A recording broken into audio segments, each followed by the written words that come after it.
দেশের কয়েকটি অঞ্চলে ঝড় বৃষ্টির তীব্রতা বাড়তে পারে বলে পূর্বাভাস দিয়েছে আবহাওয়া অধিদপ্তর।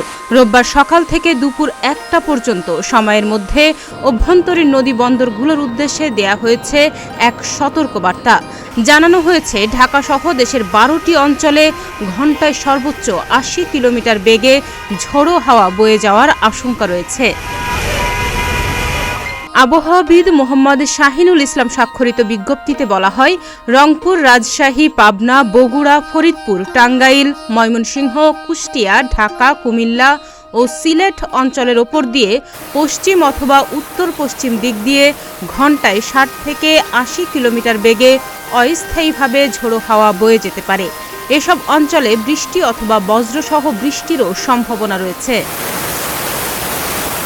এই ঝুঁকির কারণে উল্লেখিত অঞ্চলের নদীবন্দরগুলোকে 2 নম্বর নৌ হুঁশিয়ারি সংকেত দেখাতে বলা হয়েছে। এছাড়া দেশের অন্যান্য অঞ্চলেও পশ্চিম বা উত্তর পশ্চিম দিক দিয়ে ঘণ্টায় 45 থেকে 60 কিলোমিটার বেগে দমকা অথবা ঝোড়ো হাওয়া বয়ে যেতে পারে। সেই সঙ্গে বৃষ্টি অথবা বজ্রসহ বৃষ্টির সম্ভাবনা রয়েছে। এসব এলাকায় 1 নম্বর সতর্ক সংকেত দেখাতে বলা হয়েছে। এদিকে আবহাওয়া অফিসের আরেক বিজ্ঞপ্তিতে বলা হয়েছে, আগামী কয়েকদিন দেশের বিভিন্ন স্থানে অস্থায়ীভাবে দমকা হাওয়া সহ বিদ্যুৎ চমকানো এবং বজ্রসহ বৃষ্টির প্রবণতা অব্যাহত থাকতে পারে।